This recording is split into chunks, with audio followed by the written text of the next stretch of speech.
খালেদা জিয়াকে কত বড় সৌভাগ্য দিয়েছেন যে সারা দুনিয়ার মধ্যে বর্তমান যিনাকে সব থেকে বড় আলেম হিসাবে চিনে তিনি আব্দুল মালেক সাহেব, তিনার জানাজা নামাজ তিনি পড়িয়েছেন। এত বড় একজন আলেম, যার ব্যাপারে দেখলে আপনারা মনে করবেন সাধারণ একটা মানুষ, একজন কৃষক ছাড়া আর কিছুই না, অথচ বাংলাদেশের একটা মানুষ। আফ্রিকায় যাইবেন, ওনার লিখিত বই বিশ্ববিদ্যালয়ের মধ্যে পড়ানো হয়। মিশরে যাইবেন, ওনার লিখিত বই বিশ্ববিদ্যালয়ের মধ্যে পড়ানো হয়। মক্কায় যাইবেন, ওনার লিখিত বই উম্মুল কুরা বিশ্ববিদ্যালয়ের মধ্যে পড়ানো হয়। বিভিন্ন জায়গায়, অনেক জায়গার মধ্যে পড়ানো হয়। তো তিনি যখন এই জানাজার নামাজ শেষ করেছেন, জানাজা পড়িয়েছেন, তখন আমাদের সমাজের এক ধরনের আলেম নামক যারা ফিতনাবাজ, এই ফিতনাবাজ একজন ফতোয়া দিয়েছে আব্দুল মালেক সাহেব জানাজার নামাজ পড়িয়েছেন, জানাজায় ফাতিহা পড়া হয় নাই, সূরা ফাতিহা পড়া হয় নাই, সুতরাং জানাজার নামাজ সহিহ হয় না। বলেন নাউজুবিল্লাহ। লাশের সাজে পালকি চড়ার প্রস্তুতি নাও বান্দারে, একটু ভাবো কেমনে রবে মাটির ঘরে আন্ধারে। লাশের সাজে পালকি চড়ার প্রস্তুতি নাও বান্দারে, একটু ভাবো কেমনে রবে মাটির ঘরে আন্ধারে। কে জানে কে বাঁচে কদিন,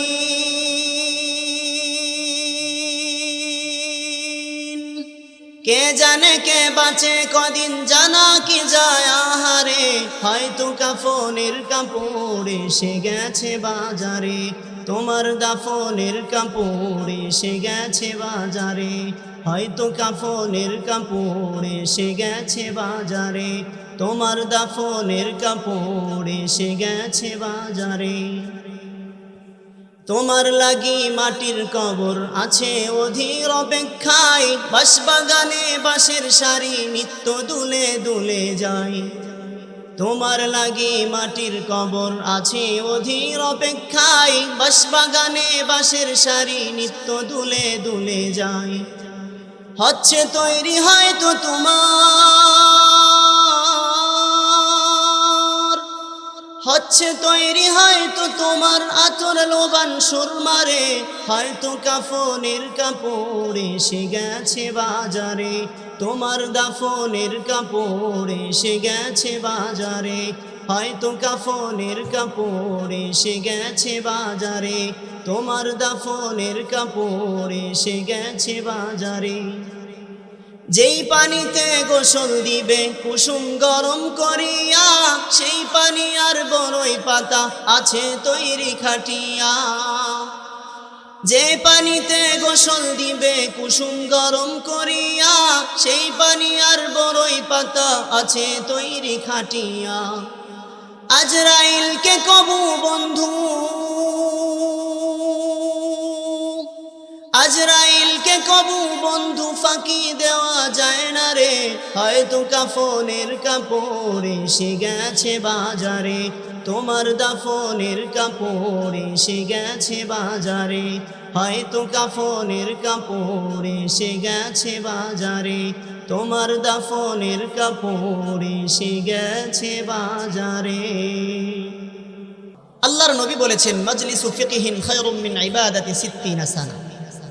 কোরআন শিক্ষার একটি মজলিস, এই মজলিস আল্লাহ তাআলার কাছে 60 বছর নফল ইবাদত থেকে উত্তম। সুবহানাল্লাহ বলবেন না? যেহেতু এই মজলিস 60 বছর নফল ইবাদত থেকে উত্তম, তো আমাদের করণীয় হলো এই মজলিস থেকে আমরা একটা কথাকে শিখব। আমি অনেকগুলো কথা বলবো, এর মধ্যে যেই কথা আপনার পছন্দ হয়, আরেকজনের পছন্দ হয়, এই একটা কথাকে শিখব এবং এই কথার উপরে আমল করব ইনশাআল্লাহ। সম্মানিত উপস্থিতি, আমি আপনাদের সম্মুখে সূরাতুল বাকারা, সকলেই সূরার নাম জানেন, এই সূরাতুল বাকারার 261 নম্বর আয়াত তেলাওয়াত করেছি। আল্লাহর নবীজি সাল্লাল্লাহু আলাইহি ওয়াসাল্লামের অসংখ্য অগণিত বাণী থেকে দুইখানা হাদিস আপনাদের সম্মুখে উপস্থাপন করেছি। আল্লাহ রাব্বুল আলামিনের তৌফিকে আমি আপনাদের সম্মুখে এই আয়াত এবং হাদিস সামনে রেখে তাফসীর আকারে কিছু কথা বলবো ইনশাআল্লাহ। তো সর্বপ্রথম আপনারা আমার জন্য দোয়া করেন, আল্লাহ তাআলার তৌফিকে যেন আমি আল্লাহ তাআলার এই আয়াত এবং নবীজি সাল্লাল্লাহু আলাইহি ওয়াসাল্লামের এই হাদিসের সঠিক ব্যাখ্যা, সঠিক তাফসীর আপনাদের সম্মুখে করতে পারি। বলেন আমিন। প্রিয় উপস্থিতি, এদিকে সেদিকে ভূমিকা লম্বা না করে আমি সরাসরি ঢুকে যাব আল্লাহ তাআলার কোরআনের এই আয়াতের ভিতরে। আল্লাহ তাআলা এই আয়াতে কি বলেছেন? আল্লাহ বলেছে, মাসালুল লাযীনা ইউনফিকুনা আমওয়ালাহুম ফী সাবিলিল্লাহ কামাসালি হাববাতিন আনবাতাত সাবআ সানাবিলা ফী কুল্লি সুমবুলাতিন মিআতু হাব্বাহ ওয়াল্লাহু ইউদাঈফু লিমান ইয়াশা ওয়াল্লাহু ওয়াসিউন আলীম। আল্লাহ রাব্বুল আলামিন এই আয়াতে বলতেছেন, আমি আপনি দুনিয়ার সমস্ত মানুষ আল্লাহর রাস্তায় আমাদের আর আপনাদের ধন সম্পদ ব্যয় করি কি করি না বলেন? করি কি করি না বলেন? আর একটু জোরে করে বলেন, করি না? করি। এই যে ধন সম্পদ আমরা ব্যয় করি, আল্লাহর রাস্তায় খরচ করি, মসজিদে দান করি, মাদ্রাসায় দান করি, গরিবকে দান করি, এতিমকে দান করি, ফকিরকে দেই, অন্যজনকে দেই, একে দেই, তাকে দেই, এই সমস্ত দানের দৃষ্টান্ত স্বরূপ আল্লাহ রাব্বুল আলামিন বলতেছেন, মাসালুল লাযীনা ইউনফিকুনা আমওয়ালাহুম, ওই সকল লোকদের দৃষ্টান্ত ওই রকম যেই রকম একটা সবুজ একটা সরিষার দানা, এই একটা সরিষার দানাকে যখন জমিনের মধ্যে রেখে দেওয়া হয় সেখান থেকে একটা গাছ জন্মে। ইউনফিকুনা আমওয়ালাহুম ফী সাবিলিল্লাহ কামাসালি হাববাতিন আনবাতাত সাবআ সানাবিলা ফী কুল্লি সুমবুলাতিন মিআতু হাব্বাহ। একটা সরিষার দানা, এটা থেকে গাছ হয়েছে একটা, ওই একটা গাছের মধ্যে 7টি শীষ। ধানের শীষ আছে না? ধানের শীষ, গমের শীষ, বর্তমান সময়ে সরিষা ফুলের শীষ আছে না? আল্লাহ বলে, একটা টাকা যদি আল্লাহর রাস্তায় কোনো আল্লাহর বান্দা দান করে, তো ওই দানের দৃষ্টান্ত হলো ওই শস্য ক্ষেতের মতো, যে একটা শস্য 7টি শীষ জন্ম দেয়, 7টি শীষের মধ্যে আবার প্রত্যেকটা শীষের মধ্যে থাকে 100টা করে দানা। তাহলে বলেন তো 7টি যদি 100কে যদি গুণ করা হয় তাহলে কত হয়? বলেন 700। কত হয়? আরে জোরে করে বলেন, কত হয়? 700। তো 100কে যদি এক জায়গায় করা হয় তাহলে মোট হবে কত? 700। মোট হবে কত? 700। তো আল্লাহ বলে, একটা টাকা যদি কোনো ব্যক্তি আল্লাহর রাস্তায় দান করে, ওই একটা টাকা দান করার বিনিময়ে নিয়ত যদি থাকে আমি আল্লাহকে দেখাচ্ছি, নিয়ত যদি থাকে আমি আল্লাহর সন্তুষ্টি অর্জন করব, তাহলে আল্লাহ বলে 1 টাকা থেকে 100 পর্যন্ত, 100 পর্যন্ত নয় 700 পর্যন্ত, আরে 700 পর্যন্ত নয়, যদি আল্লাহ চান 700 থেকে আল্লাহু ইউদাঈফু লিমান ইয়াশা, এর থেকে আরো 1000 গুণে বাড়িয়ে দিবেন। আল্লাহ তাআলা কি ঠেকানোর কেউ আছে? বলেন, ঠেকানোর কেউ নাই। ঠেকানোর কেউ নাই। কেন? আল্লাহ বলে, দান করেছো আমার রাস্তায়, আমি তোমার নিয়ামতকে বাড়িয়ে দিয়েছি। 1টা থেকে 7টা, 7টা থেকে 100, 100 থেকে 700, 700কে পরিবর্তন করে যে আল্লাহ আমি দিতে পেরেছি, ওই আল্লাহ 700 নয়, 7000 নয়, 7 কোটি নয়, কত দিবে আল্লাহ নিজেই ভালো জানে। তো এই যে আল্লাহর রাস্তায় আমরা দান করি, একটা মাদ্রাসা এখানে প্রতিষ্ঠা হয়েছে, যেই মাদ্রাসার মধ্যে আল্লাহ তাআলার মেহমান তালেবুল ইলমরা পড়ে, আল্লাহর কোরআন পড়ে। আচ্ছা, আপনাদেরকে যদি প্রশ্ন করি, আচ্ছা বলেন তো আজকের এই মাহফিল দামি কেন? আমি আশা করব সকলেই উত্তর দিবেন। আজকের এই মাহফিল দামি হলো এখানে আল্লাহর কোরআনের আলোচনা হবে, এখানে আল্লাহর বান্দারা শুনবে, এই জন্যই তো এই মাহফিল দামি। ঠিক কিনা বলেন? এই জন্য এই মাহফিল দামি। তো মাহফিল দামি যেহেতু আল্লাহর কোরআনের কারণে, মাহফিল দামি যেহেতু নবীজির হাদিসের কারণে, মাহফিল দামি যেহেতু, আর এই দামি মানুষগুলো, দামি কোরআন যে দামি, এই দামি কথা শ্রবণ যারা করে এবং যারা এই দামি কথার আলোচনা করে, এরা কি দামি হবে না কম দামি হবে? বলেন, দামি হবে না কম দামি হবে? এই মুসলমান, কান খুলে কথাগুলো লক্ষ্য করুন। আল্লাহ তাআলা চাহে তো কথাগুলো আমাদের জীবনের জন্য উপকারী হতে পারে। এই যে কোরআনের মাহফিল, এই মাহফিল থেকে একটা কথা আপনি আর আমি শ্রবণ করব, একটা কথাকে আপনি আর আমি শিখব, আল্লাহ তাআলা বলে কিয়ামতের ময়দানে, ইয়া আইয়ুহাল্লাযীনা আমানুত্তাকুল্লাহা ওয়াবতাগু ইলাইহিল ওয়াসিলা। এই যে হরিহরনগর দারুস সুন্নাহ মাদ্রাসার ময়দান থেকে একটা কথা আমরা শুনেছি, শিখেছি, আল্লাহর কোরআন থেকে, নবীজির হাদিস থেকে শিখেছি, শুনেছি। আল্লাহ চাইলে কিয়ামতের ময়দানে আমাদেরকে যখন মাফ করার বাহানা খুঁজবে, আল্লাহ তাআলা তখন আমাদেরকে মাফ করার জন্য দেখবে, ওই হরিহরনগর গ্রামের অমকের বেটা অমকের আমলনামায় একটা সওয়াব রয়েছে।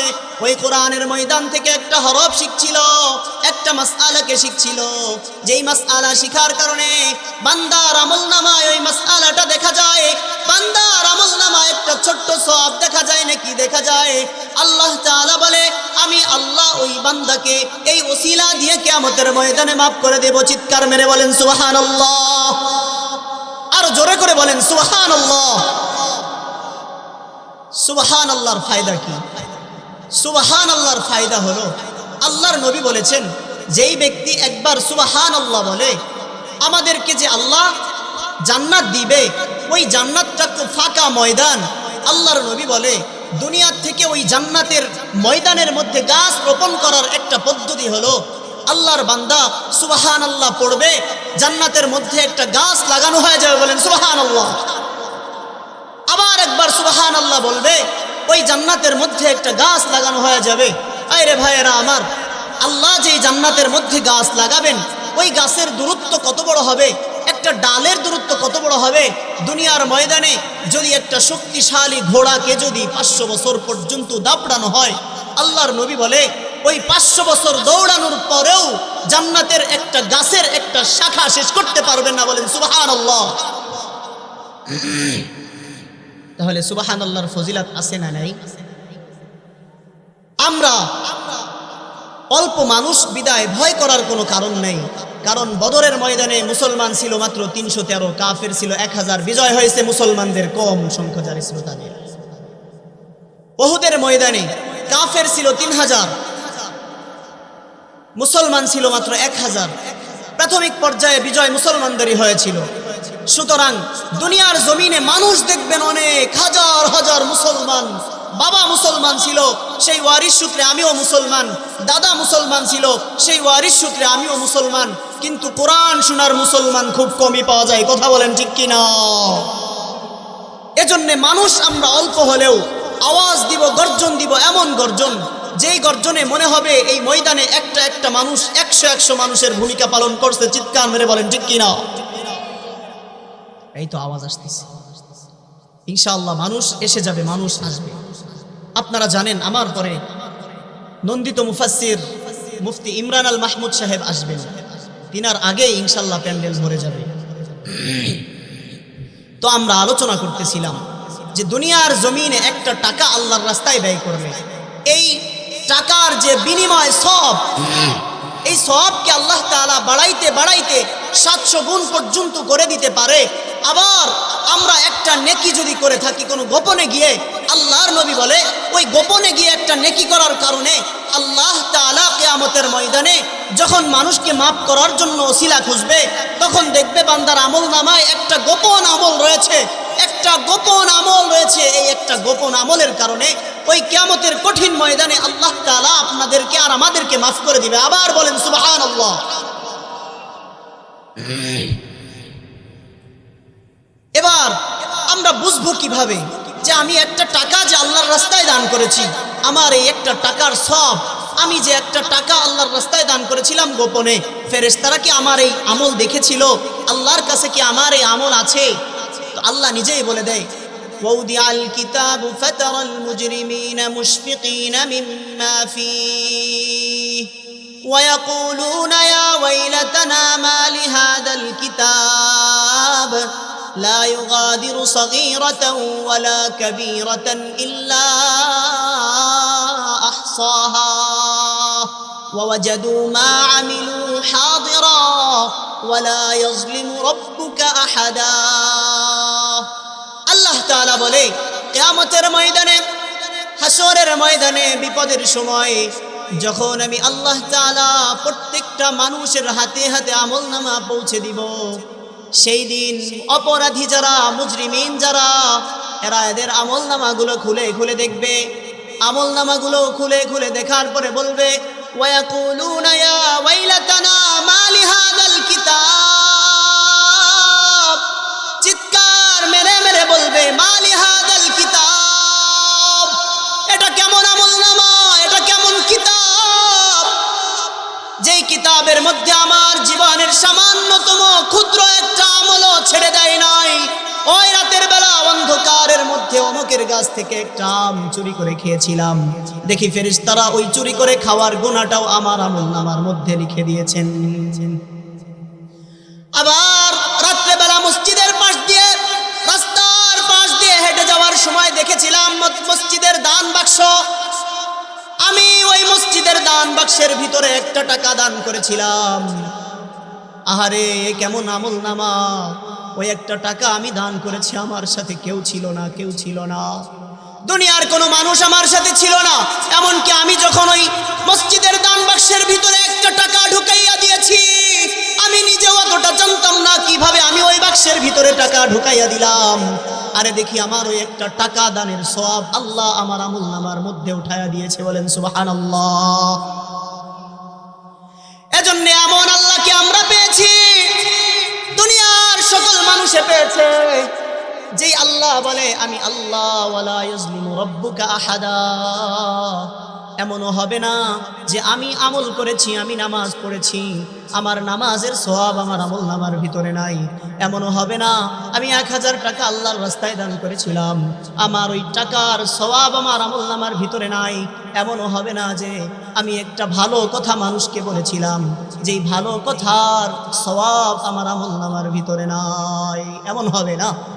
আরে এটাও তো ওই আমলনামার ভিতরে থাকবে যারা সমাজের মধ্যে মানুষের ভিতরে বিশৃঙ্খলা সৃষ্টি করার জন্য আজে বাজে কথা বলে, তাদের ওই আজে বাজে কথার কারণে যে গুনাহ হয়, ওই গুনাহটা ওই আমলনামার ভিতরে থাকবে। কথা বলেন ঠিক কি না? যেহেতু আল্লাহ আমাদের আমলনামাকে সামনে উপস্থিত করে দিবে, প্রত্যেক মানুষের সামনে সুন্দরভাবে হাতে হাতে আমলনামা পৌঁছে দিবে, তো হাতে হাতে আমলনামা পৌঁছে দিলে তখন আপনি আর আমি যখন পড়তে পারবো, পড়বো, বলবেন হুজুর আমি তো মূর্খ মানুষ, পড়তে জানি না। তো কিয়ামতের ময়দানে আল্লাহ আপনাকে এমন যোগ্যতা, এমন কুওয়াত, এমন শক্তি দিয়ে দিবে, যেই শক্তির কারণে আপনি আপনার আমলনামা স্পষ্টভাবে দেখতে পারবেন। তো তখন তো আমলনামার মধ্যে এটাও পাবেন যে আমি একজন আলেম, আমি ফিতনা সৃষ্টি করেছিলাম সমাজের মধ্যে, আমি ফতোয়া দিয়েছিলাম কি দেশনেত্রী বেগম খালেদা জিয়া, তিনি মারা গিয়েছেন, আল্লাহ তিনাকে মাফ করুন। তো আমি দেখবো আমার আমলনামার মধ্যে ওই গুনাহটাও রয়েছে যে আল্লাহ তাআলা খালেদা জিয়াকে কত বড় সৌভাগ্য দিয়েছেন যে সারা দুনিয়ার মধ্যে বর্তমান জিনাকে সব থেকে বড় আলেম হিসাবে চিনে তিনি আব্দুল মালেক সাহেব, তিনার জানাজা নামাজ তিনি পড়িয়েছেন। এত বড় একজন আলেম, যার ব্যাপারে দেখলে আপনারা মনে করবেন সাধারণ একটা মানুষ, একজন কৃষক ছাড়া আর কিছুই না, অথচ বাংলাদেশের একটা মানুষ। আফ্রিকায় যাইবেন, ওনার লিখিত বই বিশ্ববিদ্যালয়ের মধ্যে পড়ানো হয়। মিশরে যাইবেন, ওনার লিখিত বই বিশ্ববিদ্যালয়ের মধ্যে পড়ানো হয়।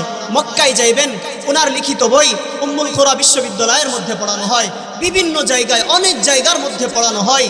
তো তিনি যখন এই জানাজার নামাজ শেষ করেছেন, জানাজা পড়িয়েছেন, তখন আমাদের সমাজের এক ধরনের আলেম নামক যারা ফিতনাবাজ, এই ফিতনাবাজ একজন ফতোয়া দিয়েছে আব্দুল মালেক সাহেব জানাজার নামাজ পড়িয়েছেন, জানাজায় ফাতিহা পড়া হয় নাই, সূরা ফাতিহা পড়া হয় নাই, সুতরাং জানাজার নামাজ সহিহ হয় না। বলেন নাউজুবিল্লাহ, চিৎকার মেরে বলেন নাউজুবিল্লাহ। ওই ফিতনাবাজের সামনে যখন আমলনামা আল্লাহ পেশ করবে, সে দেখবে তার আমলনামার মধ্যে একটা গুনাহ রয়েছে। কিসের গুনাহ? আব্দুল মালেক সাহেবের উপরে অপবাদ দিয়েছিল, জানাজার নামাজ পড়িয়েছে, এই জানাজার নামাজ হয় নাই, এই গুনাহটাও দেখবে। কথা বলেন ঠিক কিনা? আবার একজন মানুষ যখন দেখবে আমি একজন মানুষকে একটা কথা বলেছিলাম, ভালো কথা বলেছিলাম, উপদেশ দিয়েছিলাম, ও ভাই তুমি এই নেকির কাজটা করো, এই নেকির কাজটা করার কারণে আল্লাহর নবী বলে আদাল্লু আলাল খাইরি কাফাইলি, ভালো কাজের পথ প্রদর্শন যেই ব্যক্তি করে ওই ব্যক্তি ওই ভালো কাজ করার মতো সওয়াব পায়। বলেন সুবহানাল্লাহ। আহরিহার নগরের মুসলমান কান দিয়ে কথাগুলো শুনেন। হতে পারে কোনো কথা অন্তরের মধ্যে আঘাত করলে জীবনটা পাল্টে যেতে পারে। আমার নাম আপনার নাম যদি জাহান্নামের খাতার মধ্যে থাকে, আল্লাহ পরিবর্তন করে জান্নাতের খাতায় লিখে দিতে পারে।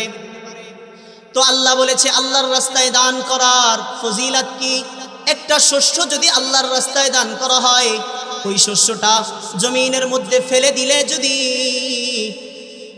জমিন ওই শস্যটাকে উৎপাদন করে 7টি শীষ বের করতে পারে, আর প্রত্যেকটি শীষের মধ্যে যদি 100টি করে দানা থাকে, 7টি শীষের মধ্যে যদি 7টি শীষের মধ্যে যদি 700 দানা থাকে, একটা আমলের বিনিময় একটা নেকি যখন আপনি করবেন, এই একটা নেকিকে আল্লাহ বাড়াইতে বাড়াইতে 700 করে দিবে। মুসলমান, এই আয়াত যখন আল্লাহর নবীর উপরে নাজিল হয়েছে, আল্লাহর নবীর একজন সাহাবী সুসজ্জিত একটা উটকে সাজাইয়া কুজাইয়া নবীজির সামনে এনে পেশ করেছেন। বলেছেন, আল্লাহর নবী, আমি এই উটটাকে আপনার জন্য আল্লাহর রাস্তায় দান আল্লাহর রাস্তায় দান করে দিলাম। আল্লাহর নবী বলেছেন, ও সাহাবা ইকরাম, ও আমার সাহাবী, তুমি যে এই একটা উটকে আমি আল্লাহর রাস্তায় দান করলে, আল্লাহ রব্বুল আলামিন এই একটা উট দান করার বিনিময়ে কিয়ামতের ময়দানে আল্লাহ তোমাকে 700 উট দান করবে। বলেন সুবহানাল্লাহ। একটার বিনিময়ে 700, একের বিনিময়ে 700। ও মুসলমান, এমন তো কোনো পাইবেন না যে আমি একটা নেকির কাজ করেছি, নেকির বিনিময়ে আল্লাহ 700 দিয়েছে। একটা গুনাহ করলেও কি আল্লাহ 700 দিবে? এমন প্রশ্ন হয় না কি বলেন? একটা নেকি করলে যেহেতু আল্লাহ 700 দিতে পারে, একটা গুনাহ করলে কি আল্লাহ 700 দিবে? বলে না না, আল্লাহর সিস্টেম এমন নয়। একটা নেকি করেছেন 700 নেকি দিয়েছে, একটা গুনাহ করবেন তো ওই একটা গুনায় আমলনামার মধ্যে লেখা হবে, এর থেকে বেশি কিছু লেখা হবে না। ও মুসলমান, আল্লাহ তো আরো বলেছেন, ওয়াউদিআল কিতাব, আল্লাহ তাআলা তো আরো বলেছেন, যারা গুনাহ করার পর নেক আমল করবে, তওবা করবে, ইল্লা মান তাবা ওয়া আমানা ওয়া আমিলা আমালান সালিহা। এ মুসলমান, মনে করতে পারেন আমি তো গুনাহগার, আমার তো এত গুনাহ রয়েছে, আল্লাহ কি আমার গুনাহকে ক্ষমা করবে কিনা?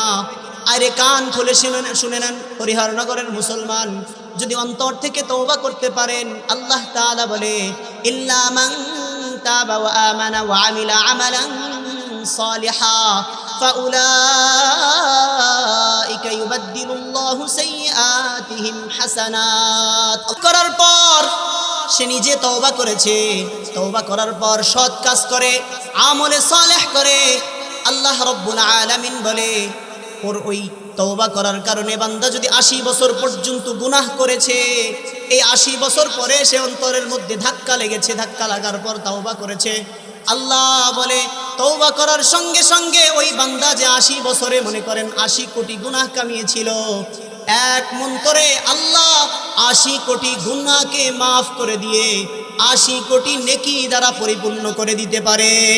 সুবহানাল্লাহ। কথা কি আমার নিজের গাটির থেকে বললাম নাকি? বলেন কথা কার?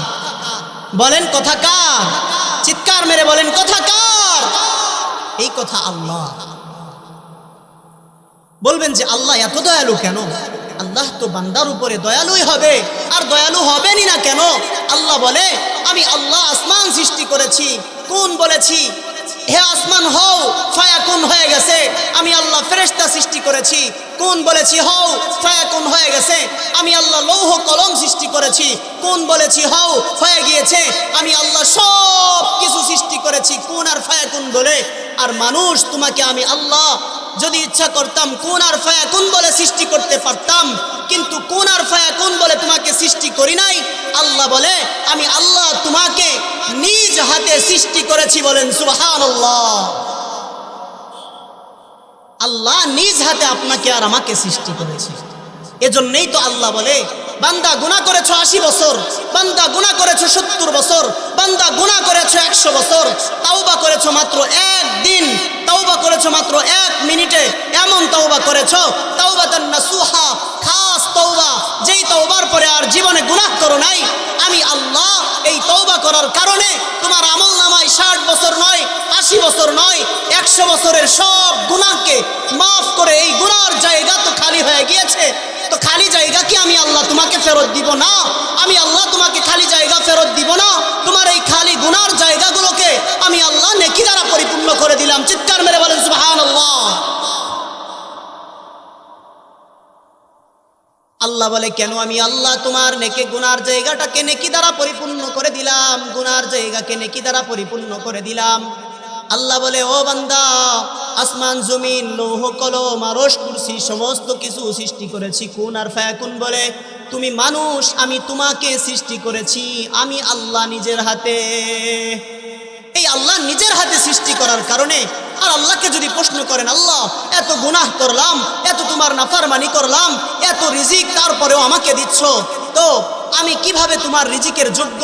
আমি যেই গুনাহ করেছি, যদি আমার গুনার খবর আমার বাবা জানতো, আমাকে জীবনের সন্তান বলে পরিচয় দিত না।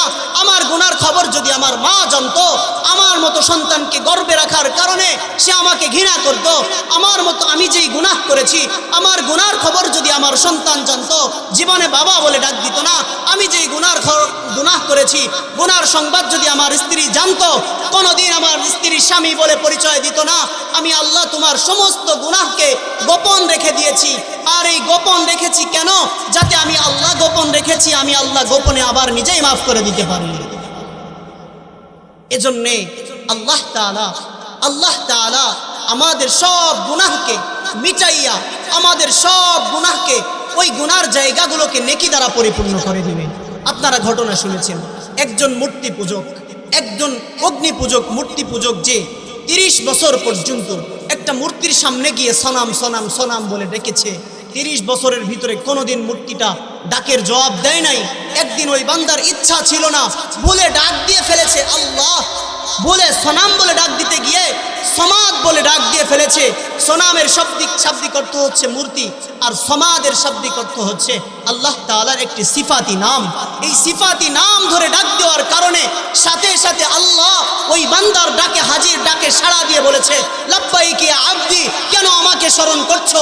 ওই বান্দা সাথে সাথে মনে মনে ভেবেছে, হায় রে, 30 বছর পর্যন্ত মূর্তিকে ডেকেছি সনাম সনাম বলে, কোনোদিন এই মূর্তি আমার ডাকের সাড়া দিল না, কোনোদিন এই মূর্তি আমার ডাকের উত্তর দিল না।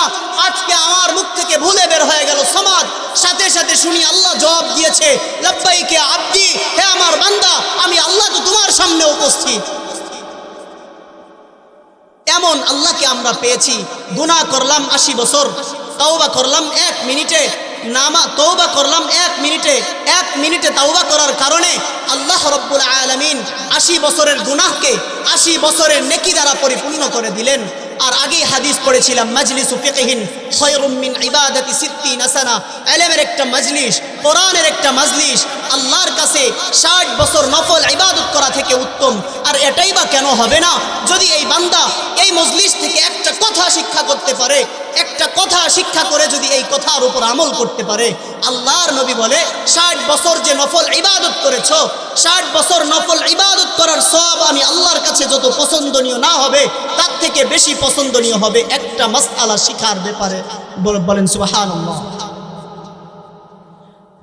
মুসলমান, এমন আল্লাহ আমরা পেয়েছি যে আল্লাহ তাআলা আমাদেরকে শেষ জামানায় দুনিয়ার মধ্যে পাঠিয়েছেন। আর শেষ জামানার মধ্যে এমন একজন নবীর উম্মত হিসাবে আল্লাহ আমাদেরকে বানাইয়াছেন, এমন একজন নবীর উম্মত হিসাবে আমাদেরকে দুনিয়াতে পাঠিয়েছেন। দুনিয়ার একেবারে সর্বশেষে এসে আমরা দুনিয়াতে এসেছি। না জানি কখন আল্লাহর ফেরেশতা জিবরাইল আলাইহিস সালাতু ওয়াস সালাম, ইসরাফিল আলাইহিস সালাতু ওয়াস সালাম আল্লাহর আদেশে সিংহায় ফু দিয়ে দেয়। কিয়ামত কখন হয়ে যায় জানা নাই। দুনিয়ার শেষে এসে, সর্বশেষে এসে আমরা দুনিয়ার মধ্যে এসেছি। আল্লাহ এরপরেও কেন আমাদেরকে এত ফজিলাত দিলেন? আল্লাহর নবী বলেছেন, যে কোনো ব্যক্তি যদি এই শেষ জামানার মধ্যে একটা সুন্নাত যদি কোনো আল্লাহর বান্দা এই শেষ জামানার মধ্যে এসে বাস্তবায়ন করতে পারে, মানুষের মধ্যে ওই গুনাহ, ওই সুন্নাতটা মিটিয়ে গিয়েছিল, কোনো মানুষ ওই সুন্নাতের উপর আমল করে না। ধরেন কোনো একটা কাজ, ধরেন সকল ভালো কাজ ডান পাশ দিয়ে শুরু করা সুন্নাত, মনে করে ধরেন এখন এই ডান পাশ দিয়ে শুরু করব, জামা যখন গায়ে দিব শুরু করব কোন পাশ দিয়ে? আরে বলেন ডান পাশ দিয়ে, কোন পাশ দিয়ে? ডান হাত আগে দিয়ে শুরু করব। আবার যখন খুলবো কোন হাত আগে খুলবো? বাম হাত। কোন হাত? বাম হাত। বাম হাত আগে খুলবো। তো এই যে একটা সুন্নাত, এই সুন্নাতটা আমাদের সমাজ থেকে ধরেন বিলুপ্ত হয়ে গিয়েছে। কোন আল্লাহর বান্দা যদি এই সুন্নাতকে আবার নতুন করে জীবিত করে, তো আল্লাহর নবী বলেছেন ওই বান্দার আমল নামায় 100 গলা কাটা শহীদের সমান সব আল্লাহ তার আমল নামায় দান করে দেয়। চিৎকার মেরে বলেন সুবহানাল্লাহ। এখন যদি আল্লাহকে প্রশ্ন করেন, আল্লাহ তোমার নবীর যুগে যেই সমস্ত সাহাবা ইকরাম ছিল তারা তো তোমার রাস্তায় জিহাদ করেছে, তারা তো তোমার পথে জিহাদ করে নিজেদের গলা কেটে দিয়ে তোমার রাস্তায় শহীদ হয়ে গিয়েছে। 1447 বছর পরে এসে যদি একটা সুন্নাতকে আমরা জিন্দা করি, একটা সুন্নাতকে জিন্দা করার কারণে ওই সমস্ত 100 শহীদের সমান সওয়াব আমার আমল নামায় দিবেন, কারণ কি? ও আল্লাহ, আপনার দরবারে কি সওয়াব বেশি হয়ে গিয়েছে? একটা শহীদের একটা সুন্নাতকে জিন্দা করার কারণে 100 শহীদের সমান সওয়াব আমার আমল নামায় দিবেন, এর কারণ কি? আল্লাহ তাআলা সেটাও আমাদেরকে জানাইয়া দিয়েছেন, ও বান্দা তোমাদেরকে আমি দুনিয়ার মধ্যে পাঠাইয়াছি এমন একটা জামানার মধ্যে, ফিতনা ফাসাদের জামানায়।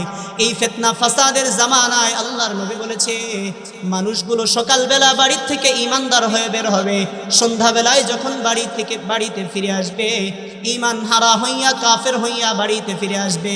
আবার সন্ধ্যাবেলা যদি বাড়ি থেকে বের হয় ঈমান অবস্থায়, সকালবেলা আবার বাড়িতে ফিরে আসবে বেঈমান অবস্থায়।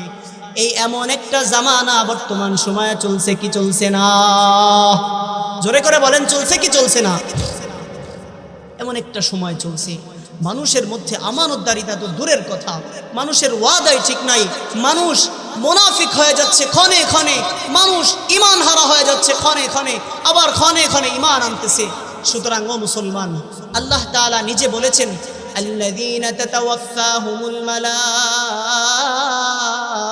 তাইয়্যিবিনা ইয়াকুলুনা সালামুন আলাইকুম উদখুলুল জান্নাতা বিমা কুনতুম তা'মালুন। আল্লাহু আকবার। আল্লাহ আমাদেরকে জানাইয়া দিয়েছেন, ও মুসলমান, ও দুনিয়ার ঈমানদার, কান খুলে কথাগুলো শুনে নাও।